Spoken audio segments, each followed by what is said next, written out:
Olá, você ligado no Notícias Agrícolas, eu sou o Guilherme Dorigatti, nós damos sequência à nossa programação, dessa vez para falar sobre o mercado do milho. O milho vem continuando mantendo aí a sua tendência de alta no Brasil, os preços no mercado físico seguem subindo dia após dia e para ajudar a gente a entender um pouco melhor essas movimentações, o que tem sustentado o mercado, o que a gente pode esperar daqui para frente, a gente recebe aqui o Lucílio Alves, ele que é pesquisador do CPEA, já está aqui conosco por vídeo, então seja muito bem-vindo, Lucílio, é sempre um prazer tê-lo aqui no Notícias Agrícolas.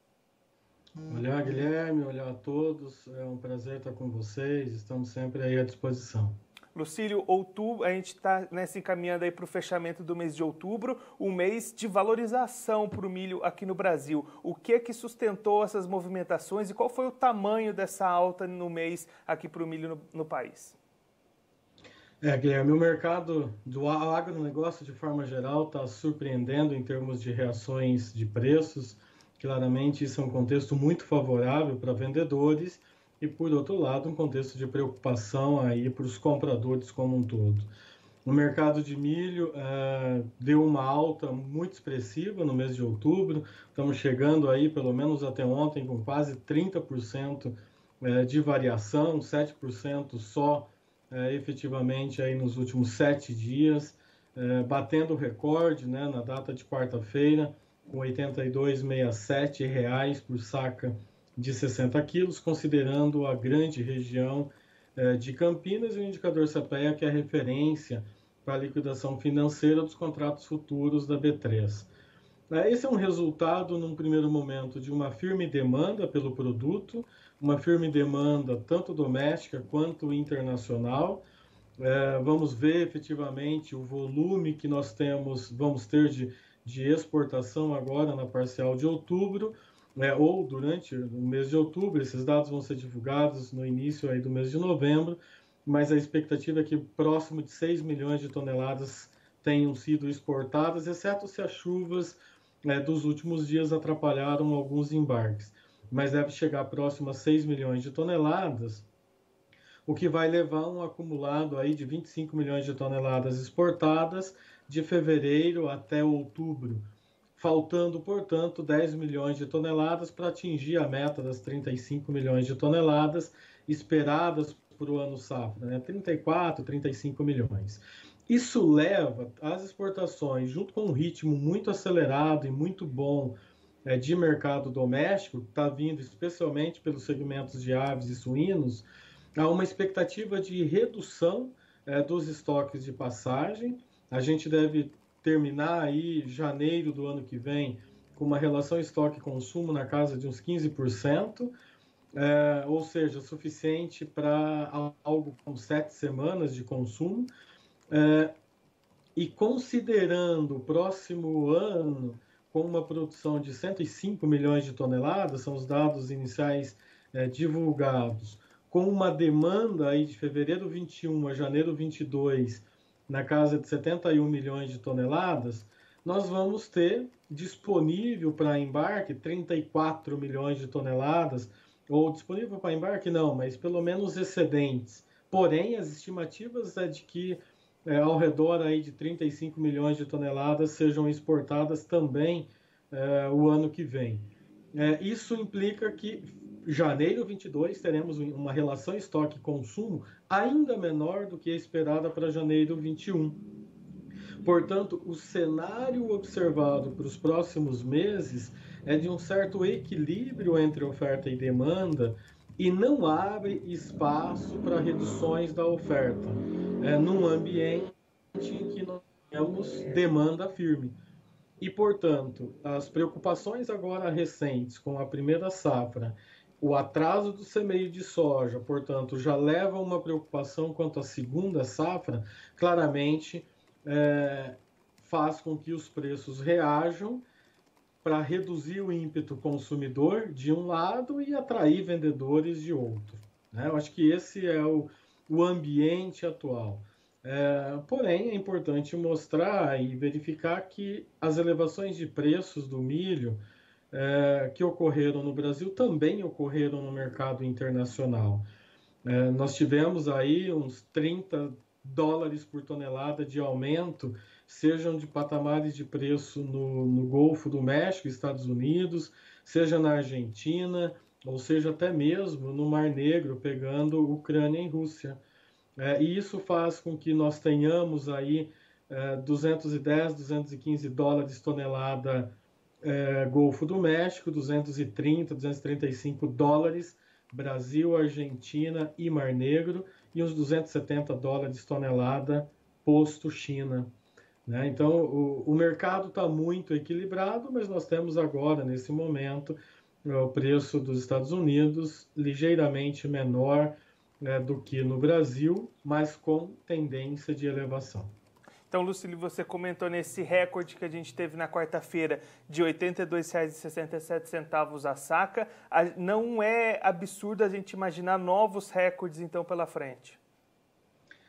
Guilherme, as elevações, apesar de tudo o que a gente acabou de comentar, as elevações têm um fator muito chave, que é câmbio. Se nós não tivéssemos um aumento de 40% em taxa de câmbio nessa parcial de ano, certamente nós teríamos patamares de preços muito menores no mercado doméstico. Os preços internacionais em dólares estão em equilíbrio, mas nós temos uma das moedas, ou a moeda que mais se desvalorizou em relação ao dólar no curto prazo, ou durante 2020. E isso eleva bastante. Então, esperar novos recordes depende do que a gente espera para a taxa de câmbio.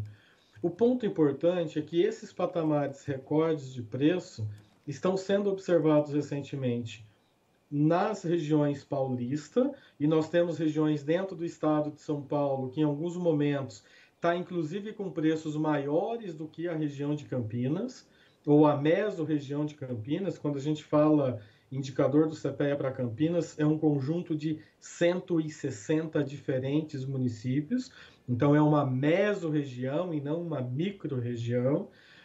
Mas nós temos regiões, por exemplo, Mogiana, que em alguns momentos, nos últimos dias, apresentaram preços ainda maiores do que essa grande de Campinas. E o outro estado com elevações expressivas, que também é um consumidor líquido, Santa Catarina. Os preços também em diferentes regiões de Santa Catarina estão em alinhamento com os preços do estado de São Paulo. Porém, nos últimos 10 dias, pelo menos, houve um descolamento das variações observadas nesses dois estados com as demais regiões do país. Abriu um diferencial, por exemplo, com o oeste do Paraná, que estava em linha, estavam tendo preços e tendências muito semelhantes nos períodos anteriores. E agora abriu um leque. Então, abre uma discussão também se há espaço para novas altas em São Paulo e em Santa Catarina, uma vez que as outras regiões ficaram mais competitivas, ou se essas regiões é que vão chegar nos diferenciais padrões em relação aos preços do estado de São Paulo, por exemplo. Né? Mas, sem sombra de dúvida, a taxa de câmbio é o fator que a gente deve tomar cuidado e considerar quando pensarmos em expectativa para os próximos meses. E aí, se a gente pensar nesse preço do milho americano mais barato nesse momento do que o brasileiro, isso pode, de alguma forma, pressionar o preço aqui interno para baixo, diminuindo essa concorrência do Brasil para exportação? Olha, nesse ponto, Guilherme, vai entrar algumas considerações sobre as transações internacionais e especialmente um papel aí da China. De novo, os preços dos Estados Unidos, primeiro que a gente não pode olhar nessa comparação unicamente Chicago, e sim Chicago mais o prêmio e olhar o preço no Golfo do México. Quando a gente verificar isso, primeiro, os diferenciais de preços não são tão expressivos e talvez isso ainda não vá viabilizar as importações por parte do Brasil, uma vez que a TEC está zerada. Mas pode abrir possibilidade para as regiões norte, nordeste do país, sim, efetuar algumas compras. Mas, de qualquer maneira, os patamares ainda ficariam relativamente elevados. Quanto ao ritmo de vendas para frente, se a gente vai continuar vendendo, primeiro que a gente já tem um volume expressivo, especialmente da segunda safra do ano que vem, negociada, e nesse momento, quem não está querendo fazer é o vendedor. em virtude das incertezas quanto ao período que vai ser semeado esta segunda safra e o volume que esse produtor vai ter à sua disposição. Isso está fazendo com que os prêmios se elevem e com que os valores de exportação para o ano que vem se elevem. E isso pode atrair vendedores para frente. Só para a gente ter um parâmetro, em setembro, as exportações efetivas do Brasil, as quais foram negociadas possivelmente final de 2019, início de 2020, tiveram um preço médio de $165 por tonelada. O preço médio que está sendo obtido, pelo menos até a semana passada, em outubro, pela exportação brasileira, é de $170 tonelada. E em linha com o que foi observado em outubro de 2019, em dólares. Porém, com uma taxa de câmbio 40% maior. As negociações e os valores FOB, Chicago mais prêmio, para dezembro, está na casa de $235 tonelada. E para o primeiro semestre, e inclusive início do segundo semestre de 2021, na casa de $200 tonelada. Então, são preços em dólares muito maiores do que as negociações que foram efetivadas até agora. E quando a gente considera uma taxa de câmbio elevada, a atratividade da exportação ainda é muito grande. E é isso que vai limitar alguma redução de preços aqui dentro e, ao mesmo tempo, dar atratividade lá na frente de novos contratos de exportação. Então, Lucílio, pelo que você comentou, nesse momento a gente não tem uma falta de milho no mercado brasileiro. A gente tem esse milho, só que o vendedor opta por não negociar esses volumes ainda restantes. Guilherme, a gente não tem falta de nenhum produto dentro do contexto de Brasil, e o que nós temos é uma elevação expressiva de preço em virtude das paridades de exportação para soja, para milho, para algodão e de importação, por exemplo, para o trigo, por exemplo, até para o arroz. Paridades, preço internacional posto aqui, mais câmbio. Esse é o grande fator. Mas não há falta de produto. Claramente, agora, com incertezas quanto a uma nova safra, uma nova produção de milho, e já tendo negociado boa parte da produção de soja, esses produtores de grãos ficam mais restritos. Primeiro porque agora não tem vencimento de custeio, não tem necessidade de caixa, exceto algum caixa para combustível para o novo semeio. E essas incertezas fazem com que o vendedor espere preços maiores para frente, ou pelo menos não justificativa para quedas muito grandes. Então ele restringe. Para aqueles compradores que estão descasados, estão com baixos estoques, ou não se prepararam para esse momento, aí sim estão tendo que se dispor para pagamentos maiores. E eu acho que aí vai vir as grandes mudanças pela frente, Guilherme. Qual? O comprador brasileiro vai ter que mudar as estratégias de compra e passar a fazer contratos a termo em maior intensidade. Especialmente porque em várias regiões do Brasil é possível, no caso do milho, fazer o hedge na B3. Então, os compradores domésticos vão ter que buscar estratégias de antecipar essas compras, tanto via contratos a termo, como em alguns casos de comprar e estocar e fazer seus silos e guardar o seu produto. Porque o caso da soja, o caso do milho, quanto mais a gente produzir, mais excedente tem, mais vai exportar. E é essa paridade de exportação que vai dando parâmetros de preços, né? Só que para fugir desses períodos de altas bruscas de preço, o comprador certamente vai ter que se organizar. Claramente entendo as dificuldades, porque não é fácil e não há disponibilidade de fazer hedge dos produtos desses compradores, né?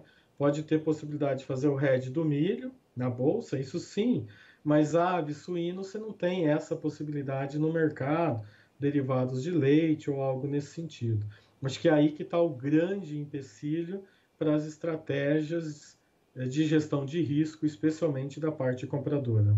Então, Lucílio, essa movimentação de alta, esses preços elevados do milho que a gente vem acompanhando já desde o ano passado, eles devem seguir firmes nesse restante de 2020 e provavelmente também para 2021. As negociações antecipadas mostram que, pelo menos para esse resto de 2020, sim, os preços devem continuar muito firmes. As diferenças de preços em dólares para o primeiro semestre de 2021, por enquanto, mostram uma queda em dólares. A questão é qual vai ser o parâmetro dessa taxa de câmbio. De qualquer maneira, mesmo que a gente tenha um preço menor, vai ser provavelmente ainda maior do que o que nós tínhamos no início de 2020, claramente segundo semestre de 2019. Lucílio, muito obrigado pela sua participação, por ajudar a gente a entender um pouquinho melhor esse cenário altista do milho aqui no Brasil. Se você quiser deixar mais algum recado ou alguma mensagem final para aquele produtor que está acompanhando a gente, pode ficar à vontade. Não, eu acho que a gente tratou aí os diferentes aspectos e certamente eu acho que do ponto de vista dos vendedores, produtores, é preciso olhar aí essas oscilações de preços e oportunidades de venda e claramente não dá para esperar sempre acertar o termo, né, comum, o olho da mosca com a mosca voando. Mas num contexto geral, as oportunidades estão postas à mesa. Eu acho que o grande desafio, tanto especialmente para 2021, qual vai ser realmente esse patamar de preço e quanto vai estar essa questão de custos. Não necessariamente preços elevados implicam em margens muito altas, dependemos aí das oportunidades também de compras dos insumos, né? Mas aqueles produtores que conseguiram antecipar a compra dos insumos e claramente buscando contratos nos patamares de preços que estão sendo observados, há uma certa atratividade em termos de margem, né? E claro, de forma geral, desejamos sucesso para essa safra de verão que está se desenvolvendo e claramente para todo o planejamento para 2021, numa segunda safra, que esse planejamento se concretize como o esperado. Lucílio, mais uma vez, muito obrigado. A gente já deixa aqui o convite para você voltar mais vezes e seguir contribuindo conosco e com todos os produtores do Brasil. Muito obrigado. Eu que agradeço. Um abraço. O Lucílio Alves, ele que é pesquisador do CPEA, conversou com a gente para traçar um panorama, explicar um pouquinho as últimas movimentações do mercado do milho aqui no Brasil. O mercado do milho que segue em alta no mercado físico brasileiro. Na última quarta-feira, o indicador CPEA registrou o recorde histórico para a saca do milho, valendo R$ 82,67. Ontem esse indicador deu uma pequena recuada, mas no montante do mês de outubro, o preço do milho já subiu 30%, 7% só nos últimos 7 dias, o que vai mostrando essa força, esse fôlego nas cotações do cereal brasileiro. Lucílio destacando que esse deve ser o cenário, pelo menos até o final desse ano de 2020, e com boas perspectivas para 2021 também ser um ano positivo para os preços do milho aqui no país. Entre os fatores que sustentam essas cotações, a grande demanda, tanto interna como externa, os volumes exportados que vão se aproximando daquela meta, daquela estimativa inicial de 35 milhões de toneladas para esse ano, de fevereiro de 2020 até o final de janeiro de 2021, e também, principalmente, a taxa cambial, o dólar se elevando em cima do real. O Lucílio destacando que se o câmbio não tivesse subido tanto como subiu, com certeza esses preços não estariam tão altos como estão. Então, essas movimentações cambiais também sendo uma chave importante para definir os futuros das cotações. Lucílio destacando um outro ponto importante para ficar no radar do produtor, as dificuldades com a safra brasileira, tanto essa safra verão que vai sofrendo falta de chuvas em algumas regiões, como também a possibilidade de encurtamento da janela para o plantio do milho segunda safra no ano que vem em algumas das regiões produtoras. Então, nesse momento, o produtor apreensivo com essa questão, já tendo vendido boa parte da sua safra, até mesmo da segunda safra do ano que vem, estando capitalizado com a venda da soja também. Nesse momento, o produtor fora do mercado, observando todas essas movimentações que, pelo menos por enquanto, mostram essa tendência altista e de preços firmes para o milho aqui no Brasil. Bom, eu fico por aqui, mas a nossa programação continua, então fique ligado no Notícias Agrícolas.